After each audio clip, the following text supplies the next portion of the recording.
Number 7 is approval of staffing positions for the new EMS program and the necessary hiring for those positions. Any questions? All right, let me just clarify what you're asking, what we're asking for. We're very rapidly moving into the final stages of wrapping up this program to get it on the street and get it running.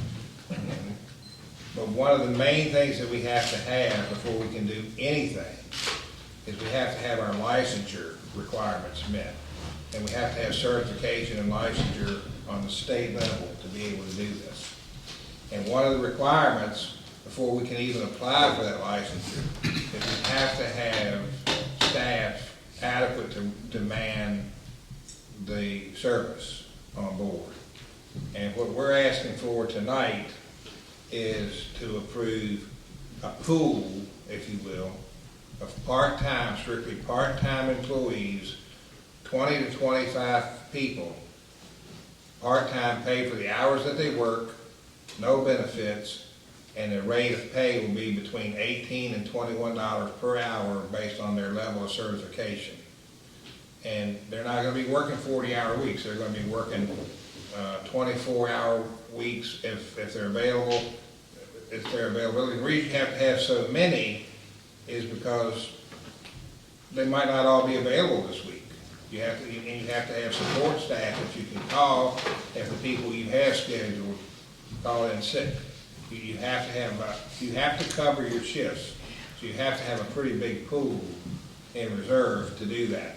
So that's what we're asking for tonight, is for approval of those positions, and we can advertise and start the hiring process with your approval. We will be coming to you optimistically at the called meeting that we're going to ask you to have on the 26th for possibly ordinance changes or additions to the ordinances pertaining to the EMS service and other operating procedures and things of that nature that council needs to vote and sign off on. So you're just asking us for approval of just like a pool? To hire the pool of part-time people. They're not going to be working every day. They'll be working when their schedule permits, and it's going to be a staffing problem, I think, to make sure that they have these covered. But that's also why they need so many to pull from, is so that they have adequate people that they know they can call on to get the shifts covered. Okay, I just have a couple questions. Okay. 25 people is a lot of people for one, but they are part-time. So in these positions, are they going to be, nobody's expecting guaranteed 24 hours a week or anything like this. I mean, that 24 hours times 25 people is a lot of people. How many people are we going to have on staff at one time? 2 people. 2 people always? 2 people per shift. Is that going to be 24-hour service? Or are we not there yet? The plan is to go 24 hours with this service. Which we need. Which we need. We're working on the budgetary items right now to make sure that that's feasible and can happen. We have contracted with a third-party billing company to handle our soft billing. Emphasize strictly soft billing, just like the volunteer squads have been doing for years. You know, nothing's changed with that, and she's helping us fine-tune our closing procedures to get things up and running and moving forward. Okay. I think I didn't make this. I understand. Did that answer your Yes, question? absolutely. And to emphasize on what Chuck said, soft billing, there is a rumor going around, I've heard it a lot, been questioned, and so has Chuck, that we were going hard bill. That is not what we're doing. But the item on the agenda tonight is not about billing. No. It's about I'm just approval of clarifying. hiring staff. I think it's very important with the decrease of volunteers available, you know, that you can pick up the phone and know somebody comes when you need them, you know. So I think it's important that we have some people, even though they're not full-time, you know, there, ready to answer a call. But the budget now, obviously the new budget goes into effect in July. July 1. So that's something y'all working for. You'll- Would we hire them now and pay them out of the general fund, or? They won't come on, until after. and, well, they'll probably start some training prior to July 1. And just so they're comfortable with the paperwork that is required by our billing company and what we need for our records. But they're actually gonna start working in their positions July 1. That's the game plan right now. We plan to mark the unit up at 7 a.m. on 1st of July. I'm gonna say something, and I don't wanna confuse anybody or anything. We're not unique in doing this. There are other places that do it like this, right? Absolutely. Because the people that we're having might also work in Covington to get in their 40 hours. Or Rockbridge County. Or Rockbridge. Rockbridge County. There's just a rotating group of people that fill in these positions. And I think I think from what I've heard over the last couple of weeks, we need people 24 hours a day. Because We've it's, actually had several people reach out, throw their name in the hat, even though the process hasn't been officially started. They let Chief Wickline and Robbie know that they're interested in coming on board. So there's a pool already of names that they have a pretty good idea that are gonna apply for these positions. okay, and then my other question, will they be set up on will they have a weekly schedule, or do we do daily schedules? And who's gonna oversee that? Well, the day-to-day operation will be handled by Robbie Boyd Okay, with approval for the staffing and everything from Chief of Police and Director of EMS, Chad Wickline. good. Who's gonna be, hiring these 25? Who's gonna interview them and pull them? Chad and you And Robbie. and Robert? Will we have a list of the 25 after they hire? I don't see why you couldn't, but I don't know the necessity of that, but I don't see why you couldn't.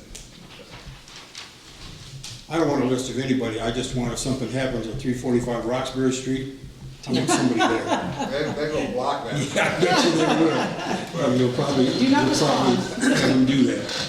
Mean man knows the dead address, so don't go. All right, Chuck, I really appreciate what you're doing for this, because I'm hearing little flare-ups of maybe disasters that are happening throughout our area.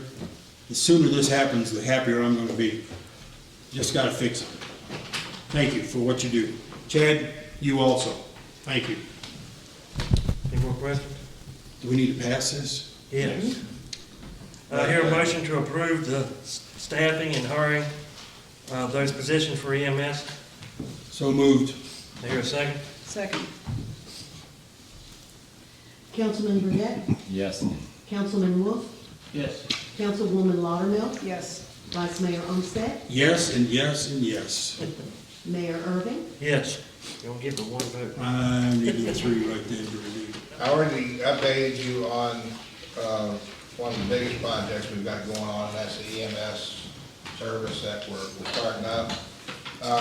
The other two big projects we've got going on right now, the 8th Street water line repair, to get it back in the river where it needs to be. The construction has started over there. They're building their road down to the river as we speak. And they can't do anything in the river right now because it's running pretty full flow. But as the river will allow, they'll start the construction to get that done. And right now, it looks like it's gonna go pretty well as planned. So hopefully, we can get that off of us and get it behind us and move on to something else. I shared with you a month ago, I think, that we had discovered a pretty big water leak under the Ridgeway Street Bridge right at the base of the Allegheny Building. Brought the engineering firm in. They've been working with that. They were here yesterday figuring out which valves that we could turn to isolate that line. They have located what they needed.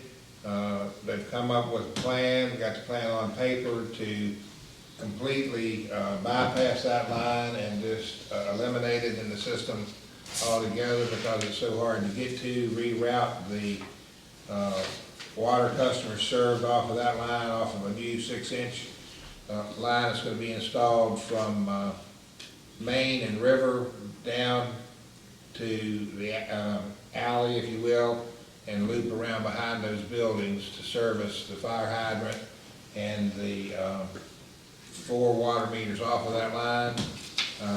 We'll be putting it out for publication this week and have to allow it to lay for 30 days after the advertisements, and then we'll put it to bid, put it out for bid the first or the middle of next month. And they feel like it should go pretty quickly once we get a contractor awarded on the job and get them mobilized and in here to work on that.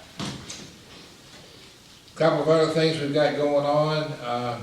The dog park is very, very near completion. All the fencing's been installed, the water lines have been run for the watering stations. Public Works is building the amenities and activity stations for the dogs. We have some proposed rules and guidelines that we need to have signs made for to put up. So we really anticipate having the dog park up and open and usable very early next month. So that's been on the paper for about 4 years, I think, so we're finally getting that completed and taken care of, so I'm really happy to be able to tell you that.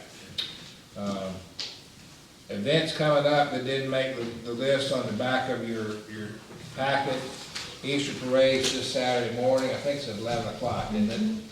That's a fun day, and see all the ladies and little girls in their Easter bonnets and their Easter finery, so if you have a chance to come down and check that out.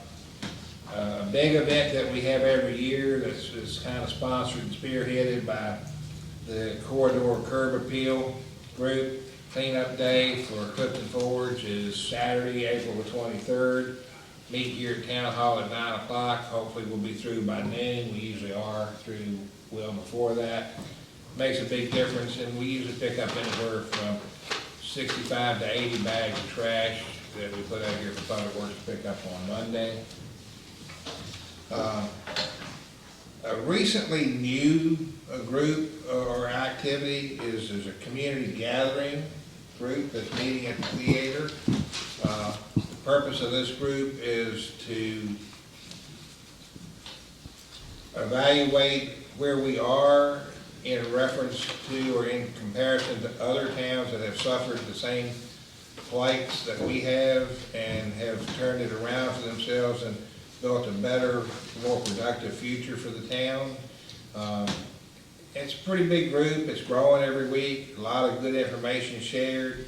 The next meeting is when, Martha, do you remember? April 21st at 5:30 5:30. in the underground. In the underground at the theater, so anybody that would like to attend that is certainly welcome. The more people that get involved, the easier it's going to be for everybody.